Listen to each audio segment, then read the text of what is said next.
Corona से लड़ाई का सबसे मजबूत हथियार माना जा रहा है लॉकडाउन को।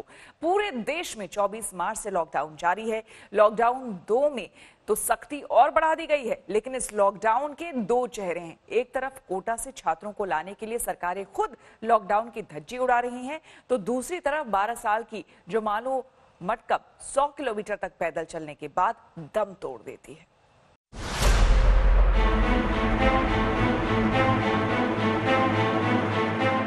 ये दो तस्वीरें हैं लॉकडाउन के समय में हुकूमत के दस्तूर की। एक तरफ पैसा है, दूसरी तरफ गरीबी। एक तरफ रसूख है, दूसरी तरफ पेट।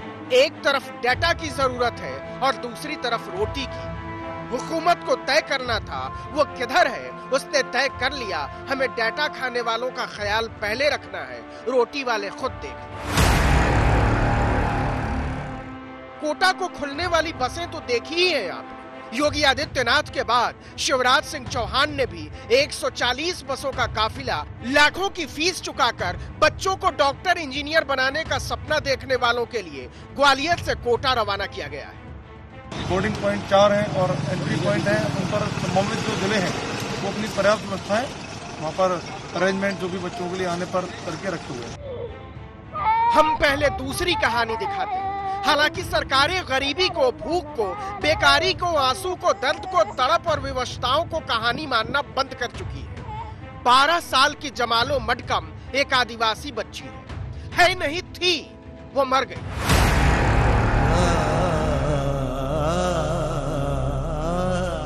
वैसे गरीबों की मौत के हिसाब नहीं रखे जाते, लेकिन हम चाहते हैं कि सभ्यता की बर्बरता के इतिहास में जमालो मटकम की शिनाख्त बाकी रहे, इसलिए उसकी कहानी आपको सुननी पड़ेगी। तो 12 साल की जमालो मकदम छत्तीसगढ़ के बीजापुर के अपने गांव से तेलंगाना के मिर्च बागानों में काम करने के लिए गई थी। अब ये मत पूछिएगा 12 साल में काम। गरीब बच्चों का बचपन नहीं होता, वो सीधे बड़े हो जाते हैं। तेलंगाना ये सभी लोग मिर्ची तोड़ने गए थे और क्योंकि अभी पूरा रोड ब्लॉक है, इस कारण एक और कोई साधन नहीं मिलने के कारण ये 3 दिन से लगातार वहाँ से पेरू से पैदल चलते हुए पहाड़ी रास्ते से आ रहे थे। गौर से सुनिएगा ये कहानी और महसूस कीजिएगा अपने सीने के भीतर धड़कते हुए दिल को। 24 मार्च को देश में लॉकडाउन लगा दिया गया। छत्तीसगढ़ की जमालो मकदम दूसरे मजदूरों के साथ तेलंगाना में फंस गई। लगा 14 को लॉकडाउन उठने के बाद वो लौट सकेगी, लेकिन जब ये 3 मई तक बढ़ गया तो भूख ने कदमों से इम्तिहान देने को कहा। जमालो मटकम 13 लोगों के जत्थे में चल पड़ी। इन 13 लोगों में 3 बच्चे थे और 8 महिलाएं। सब के सब पैदल, फासला 112 किलोमीटर। 16 अप्रैल से 19 अप्रैल तक सब पैदल चलते रहे। 12 साल की जमालो मकदम भी। गांव बस 12 किलोमीटर दूर रह गया था। सब खुश थे, लेकिन जमालो मकदम के पैर लड़खड़ा रहे थे। उसकी आंखों के आगे अंधेरा छा रहा था। अचानक उसे चक्कर आया, वो गिर गई और जमालो मटकम मर गई। कितने दिन से चल के आ रहे थे वहाँ से? 3 दिन में। और खत्म कहाँ पे हुई? ये इधर मधुपाल में। मधुपाल के पास में। अब इन बसों का काफिला देखिए। आपको याद होगा हवाई जहाजों से लोग लाए गए थे, इटली से, ईरान से, दुनिया जहान से।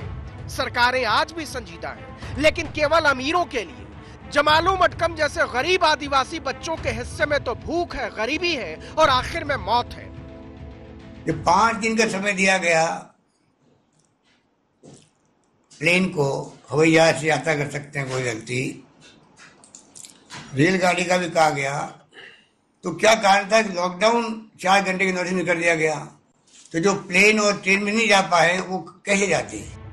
सोचिएगा कि सरकारों की संवेदना के 2 फाकों के बीच में इस देश के गरीबों का अस्तित्व कहां अटका हुआ है। जीवीएल नरसिम्हा राव यूपी के मुख्यमंत्री से बात करके बनारस से 1000 लोगों को लॉकडाउन की धज्जी उड़ाते हुए हैदराबाद पहुंचा देते हैं। कोटा से छात्रों को लाने के लिए 300 बसें इसी लॉकडाउन में चल जाती हैं। ग्वालियर से 150 बसें लॉकडाउन की धज्जी उड़ाते हुए निकल जाती हैं और 12 साल की जमालो मटकम अपने घर से 12 किलोमीटर पहले मर जाती है। मुझे लगता है कि एक ही देश में 2 तरीके के नियम कैसे लागू हो सकते हैं। मुझे लगता है प्रधानमंत्री जी को इस विषय पर देश के समक्ष अपने संबोधन में बात रखनी चाहिए कि ऐसी परिस्थिति उत्पन्न ना हो। 100 किलोमीटर तक पैदल चलती रही जमालो, लेकिन माँ बाप तक पहुंची अपनी इकलौती औलाद की लाश। तो क्या ये केवल जमालों की लाश थी? नहीं, हमारी नागरिकता के बोध की भी लाश थी, हमारी सामूहिक संवेदना की भी लाश थी, मानवता के उस भ्रम की भी लाश थी जिसके भरोसे 112 किलोमीटर के सफर पर पैदल चल पड़ी थी जमालो मटकम। आज तक ब्यूरो।